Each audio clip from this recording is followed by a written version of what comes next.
hello people of the internet and welcome back to Rushman Productions. I just watched Fantastic Four First Steps and it's it's a fantastic movie, of course. That is the most reused pun you will ever hear during this whole segment of Fantastic Four reviews out there. So absolutely loved the movie. The CGI, the graphics were literally amazing and mind blowing. Some of the best VFX, some of the best CGI to come out of Marvel in its entirety. Trust me. So this we are like just put into this new world where the Fantastic Four are the leaders of a planet. They are the heroes of a planet. They are the saviors of a planet, and they are literally just the face of the planet, the face of the people, and we are just put midst their whole superhero journey. It's been 4 years since the Fantastic Four got their powers, since their trip back from space, and we are just put right into the story. Now, the movie is quite fast paced because the movie has less than 2 hours of runtime. So it has to be fast, and it is fast. So we are just put in the action. So we just see this is happening, that is happening, that is happening. And I do not mind it, but it would have been better if it were a longer movie. Personally, I felt that way. But still, the characters were given enough time to flesh themselves out, to like make us care about them, to have their own unique traits in there. It was amazing. The whole world building was also amazing. The way we got to see, you know, this is how the world is at this time. This is how this entire state of maybe what people think power is, or what power in that world is, or like what these people are doing. And of course, there are going to be spoilers in this review, so mind out. This isn't a spoiler free review. I will, of course, be discussing the post credit scenes as well. The Of course, I'll be talking about what happened in the movie as well. So we start off with Reed Richards being the center of the team, but it gradually shifts, gradually changes into Sue Storm being the center of the team. And this gradually happens over time as we get to know that Franklin Richards is coming through Sue Storm. She was pregnant in the movie. Of course, we have known this in the trailers. And Galactus actually wants Franklin Richards. He wants his power to, you know, satiate his own hunger of all the planets. And I think it worked pretty well. The world, I mean, this whole old 1940s, 60s New York was kind of nice. It was nice to see that. It had all these retro futuristic aspects to it. This whole new world was built on that, and it was colorful, it was vibrant, and that is what amazed me. Of course, we also saw such colors in Superman, which is, I mean, I like vibrant movies and I like that. So, and if you were to see the technology that Reed Richards uses, it is kind of similar to the technology that TVA has. And so, I mean, it's just interesting to see that how his technology is like this benchmark for like a time variance authority, and that is interesting. Then Julia Garner, who was the actor for the Silver Surfer in this movie, amazing. I think it was great. It was a brilliant Silver Surfer. It was literally like it was a good character portrayal. And with that, of course, let's first talk about the Fantastic Four, which is Reed Richards. At first, I was kind of like, I don't know if Pedro Pascal could pull off a Reed Richards, but I think Pedro Pascal works in this Reed Richards, or this version, or this take of Reed Richards. I think Pedro Pascal actually works there. Vanessa Kirby as Sue Storm, I think that was a good casting. It definitely, it's like, okay, that's a good casting. Then Joseph Then Joseph Quinn as the Human Torch. Again, I didn't expect it to be that good, but man, I was his portrayal was amazing. It was literally just, I mean, he the character was super fun. Same with the Thing, and I think the actor's name is Ibon Moss. I may be wrong uh, in pronouncing the name, but even that actor was amazing. The whole thing persona and the whole thing CGI thing, or like I know they had put practical suits for the thing there, or like to, on the sets there were practical suits for the thing as well. But man, I loved the thing in the movie, and it was amazing. The whole dynamic of the Fantastic Four was amazing. All four of them were working so beautifully together, like they're just gelling into each other. It's like literally you could see that was like Marvel's first family, and it was amazing to see that come to life. And in this, we actually see a quick montage of many Fantastic Four villains in the start, and it was again like it was just a homage to the comics. I mean, that was brilliant to see. In fact, there was a nice little tease at Doctor Doom at the start of the movie when there is like this sitting or like this meeting of the Future Foundation in the movie. So like there is this one country, then there's another country, and then you see this title card of this country called Latveria, and no one is sitting in the chair. So there's like the suspense. Is there a Doom in this? In this universe, in universe 828? Sadly, I don't think so. There is a Doom in this one, but I'll come to Doom in some point. So Galactus was also amazing to see because this is again the first time we have seen Galactus in his flesh, like literally what Galactus is. And I think it worked well, but not the best, I would say. I mean, of course, the portrayal of Galactus was literally as it was supposed to be. It was literally the person or like the god, the devourer of the worlds right there. You could see that. You could see that heaviness in Galactus as well. Was he kind of underused? Surely he was. But again, seeing with the screen time of the movie, what can I say? But it was still a very impactful presence in there. You felt, yes, that was Galactus, and yes, he had some stakes on him. So like yes, there were some stakes in the movie, and it felt like that. So that was great. I mean, literally the whole story was literally just Galactus coming after Franklin Richards, and in the end, of course, he doesn't, you know, he doesn't have Franklin Richards because, of course, the Fantastic Four work, and I mean, they win. They are the heroes of the movie. Of course, that is the plot of the movie, but what it did was kind of showed us this new universe and how well thought out it was. Like, like after watching this movie, I had a feeling, or like I had a thought, like, what if the MCU was this? Like, this is so creative. This is so otherworldly. This is so amazing to see. This is so unique to see, to the eyes, to the brain as well. Like, this is just a unique world, and I mean, it's amazing. Now coming to the post-credit scenes, so there are two post-credit scenes, and only one is important because there is a literal cameo of Doctor Doom. Like, we do not see Tony Stark's face, but it is clear that it is Doctor Doom because he shows his mask and his, like, coat, green coat, and I mean, and he has came there for Franklin Richards at the end of the movie, or like in the post-credit scenes of the movie.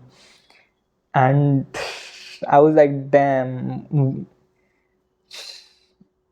I mean, one, I wasn't expecting it, but I was still kind of hoping for a Doom kind of reveal or a Doom cameo to be there, but and it was there for sure. And of course, at the end of the credits, it was written Fantastic Four will return in Doomsday. which is coming out next year, and they will be filming scenes in the universe 828. So again, that whole universe is amazing. Like, it is just a nice taste, a nice flavor to have, to just imbibe that. It was a great treat as a Marvel fan, as a superhero fan, as a comic fan as well. I mean, I just love that universe. In fact, I would hope for kind of these. I mean, I think this is what they should have done with with Doctor Strange multiverse of madness. They kind of rushed into it, I feel, with the whole multiverse stuff. In this, it feels that it was done correctly. In fact, this is the first film in the MCU that is set in another universe. Like, most of the MCU films are just set in 616 or whatever in the main MCU timeline. This is the first MCU film that is literally just taking place in another universe. I mean, disregarding, of course, Deadpool and Wolverine, most of it was in the void, and I mean, outside of time, and some, like, it was parts of another universe. So yes, that was the first movie to be literally of another Earth, of another universe. So yes, I just love the movie and hope you like the review. If you like it, please sub to the channel. Now, hope you enjoy the next segment, which is some news about some Marvel news, which Kevin Feige talked about in his interview. So, yep, check out that. So, people of the internet, there has been a lot of news from Marvel this time because Kevin Feige went out and gave interviews to many of these media outlets, from Hollywood Reporter to Rolling Stone, and I jotted down some of the major points that he revealed, and we'll just discuss about it. So the first thing is Marvel Studios has a 7-year plan till 2032. So this plan goes beyond Secret Wars. This plan goes beyond Fantastic Four. This plan goes beyond, of course, the start of the new Marvel timeline, which Kevin Feige also said in the interview that after Secret Wars, they will reboot the MCU timeline. So that means we are going to see a fresh start of a new universe, and many of the actors might return. And it was confirmed when basically he said that Thor is, like, Chris Hemsworth is going to return as Thor after Secret Wars as well, which kind of confirms it.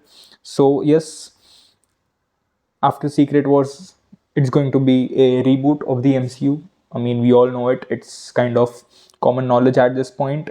Then he also revealed, or like, the news outlets revealed, that Michael Waldron, who was the writer of Doctor Strange Multiverse of Madness and Loki Season 1, is returning for Secret Wars and Doomsday. So he has joined in as a writer with Stephen McFeely, who has written Avengers Infinity War and Endgame. So he is teaming up with Stephen McFeely. Michael Waldron is teaming up with him to write Doomsday and Secret Wars as well. So this just again tells you the state of Doomsday at this point. I mean, they are filming the movie, they do not have a finished script, but that's how they're working. And Kevin Feige also revealed that after Secret Wars, they will be focusing on many X-Men related projects, and that it would be the next phase of Marvel, like, to focus on more X-Men projects now. Many of these X-Men projects might be focused on younger X-Men, might be focused on kind of a younger lineup of X-Men. That would be interesting to see.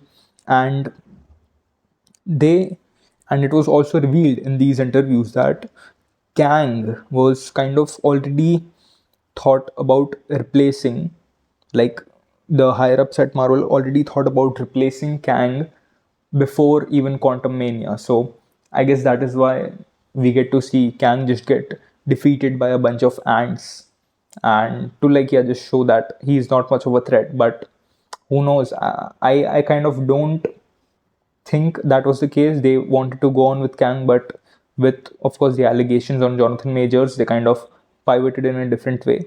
But still, whatever, whatever, man, whatever they say. And another update came from Blade, like the production of the Blade movie. Actually, there were four versions of the movie, and some of these versions were set in the past, like around the 2000s, sometime like that.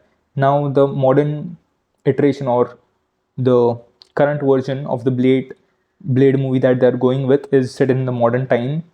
Is set in the modern times. So yep, it is still going on with rewriting, and I mean, they haven't even started shooting. So let's see what happens with Blade. I mean, it is truly just one of the most bizarre things that we have seen in cinema history. Like, this movie, we have a nice actor for it. The concept is great. The concept is great of Blade, and they still haven't started making it. I mean, come on. So yep, let's see where the movie goes. And Kevin Feige actually confirmed that Brand New Day will feature a street level Spidey, and of course, with the confirmation of the Punisher being in there, it is going to be a pretty grounded movie. In fact, there have been many set leaks from the special presentation of Punisher, which might come out later next year. And it, of course, there were many leaks about it. You can, I mean, it's all over Twitter, and I do not know, like, do they even have any, I don't know, precautions or kind of like there are, I saw multiple scenes from that, multiple sets. Like, it is not even one leak. There are multiple spanning across different places. So I don't know what to say about that, because that just is just lack of security, man. But whatever, gets people hyped up. And Kevin Feige also confirmed that most of the TV shows might not kind of have an impact on the movies going forward, which I think, I don't know if they should go that way, because I think they just did it after Thunderbolts, because many of the characters from the movie were first introduced in the TV, so people were kind of like, do like, we do not know who this is, so they didn't get as much of the returns that they were expecting to make on Thunderbolts. So I guess that was the reason. But and Kevin Feige also confirmed that the events of the Thunderbolts won't affect or won't be talked about in Daredevil Born Again season 2. That just confirms it that they're distancing TV and movie. Yet it is still in the same universe, but they are kind of distancing with the storytelling, because they do not want the major public to miss out on all these, big events that might happen in the TV shows. So that these were some of the major things that Kevin Feige said in these interviews. He also pointed out one thing, and that is, DCU, whereas James Gunn's DCU is kind of like this fantastical, kind of like this magical, mythological place, the MCU is set in kind of a modern reality where, if you look outside the window, it is still our world, which includes Asgard and, like, Wakanda, but it is still New York, it is still all these other places that are in the real world. So I mean, he just pointed that out. So those were the things that Kevin Feige said. And yes, this was a big week for Marvel, because, like, Kevin Feige doesn't do much of these interviews, and so whenever he talks about something, it becomes a major kind of, like, it becomes a major point that people kind of pick up on. So that was it for Marvel. And now let's move on to some DC news, which of course rolls out every week. Like, every week we are revealed something new about a project that has already been started, or like something new, some new announcements, some new updates, which I kind of like, because every week you are getting to know new things about the ongoing projects at DC. So the writer of Supergirl has moved on to write the Wonder Woman film, and the Wonder Woman film has been fast tracked at DC as well. So they're actively producing the new Wonder Woman film, which means they are very close to casting a Wonder Woman, or they might have also cast a Wonder Woman, but they might have not revealed us that, like who the actress is.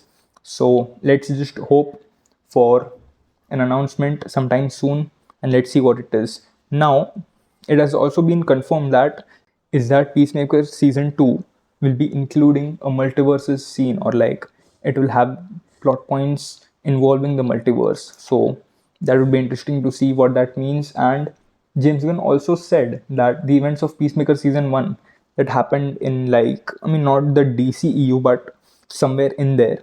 So season 2 will address that. So let's see what happens and how they include all these different plot points, like from one universe to another. How does that connect? So let's see what happens there.